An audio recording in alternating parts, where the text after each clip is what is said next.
Hi, I wanted to introduce you to some things about the anatomical position. Now, we use the idea of the anatomical position to be able to show the relationship between certain parts of the body. And interestingly, we do this wherever the body is. So even if you were hanging upside down, you would still use the same way to describe the parts of the body in relation to each other. So Henry here is going to show me, or help me rather, show a few of these things so that you can get into your heads some of the ideas. So first of all, there's some very basic things. If you were to just stand, just kind of standing like this, you would be more or less almost in the anatomical position. There is one interesting difference. Most of us tend to stand the way I am just now. And one of the differences is that the anatomical position actually has your hands turned that way. And apart from that, your shoulders, your hips, your feet are where you would normally stand. Now, it's an interesting thing. I'll come back to why and how that's a useful thing to think about, the anatomical position for your hands, the positioning of your hands.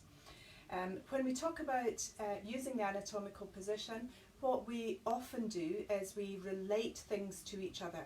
So for example, we all know that your head is above your shoulders, but in the terminology that we would use in massage therapy, we would say that this is superior to this, and we would say that your shoulder is inferior to your skull. So you would say superior for going up that way, and you would say inferior for going down that way. This side of your body is known as the anterior position, or the anterior side, and that side of your body is known as the posterior. So we can talk about the anterior side of your arm and the posterior side of your arm. Now, even if you were to change your arm, that's still the posterior side. So even if you're standing like that, that's still the posterior side of your arm. Yeah.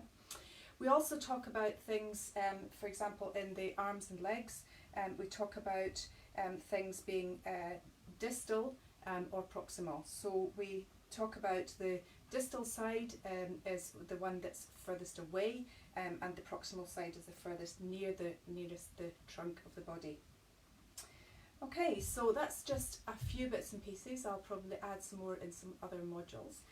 But just to get you thinking a little bit about the anatomical position, what I'd like you to do is think about, perhaps even stand up and see how you're standing, and then think about your hands and your arms, where they're actually standing. Now, it's an interesting thing that most of us will be standing like this. Now, simply turn your hands out so that your thumb is on the outside. Can you remember what that's called? And your bones here, this is the distal side, and this is proximal side. Yeah, so you're turning that out so that it's standing like that. That's the way that Henry is standing. And what you can see is that the hands and arms, this is Henry's thumb standing in the anatomical position, that's to the outside. Now you see that in the part of your arm here, going from your elbow to your wrist, there are two bones there. The one that is on the thumb side is the radius, and the other bone is the ulna. Now, what happens when you actually turn your hand from this side and you turn your hand to that side, what you can possibly see here is that those bones now kind of cross over. You've probably not been aware of that, but if you put your hand on your arm like that and now turn your hand, you'll feel that bone underneath twisting, so it's twisted over the top one. Now that could be quite useful to know and to think about for massage therapy, because one of the things we're doing with massage therapy is we're not working on the bone, but we're working on the spaces between the bones. Now, if you're working on a bone that way, then you might be inclined to think that the bone, you're kind of going to work like that, so you're crossing over the bone. But in fact, if you turn the hand that way, you can now get a clear way to work in the bone, between these two bones here. Another interesting feature of just simply turning your hand out is to do with your posture, your general posture. I'm sure that most of us have been told at some time to straighten up, pull your shoulders back. And that's quite a difficult thing to do sometimes, because you're kind of thinking, how do I actually pull my shoulders back? You know, I'm kind of, it's a strange thing that you're trying to do. Now, if you think about the way that everything is connected, your wrist and arms are connected here. This is connected up to your shoulder, and ultimately you have on your back of your the top part of your shoulder here, you've got your scapula. Now, what I'd like you to think about is if you're standing like this, and if I turn this way, you can see the way my arm is standing. You can see that my shoulder is possibly turned forward, and it's very easy to slump. And if you're sitting at a computer all day, you start to slump and you start to, okay. Now, sit up, pull your shoulders back, but it's still not quite, still a bit niggly.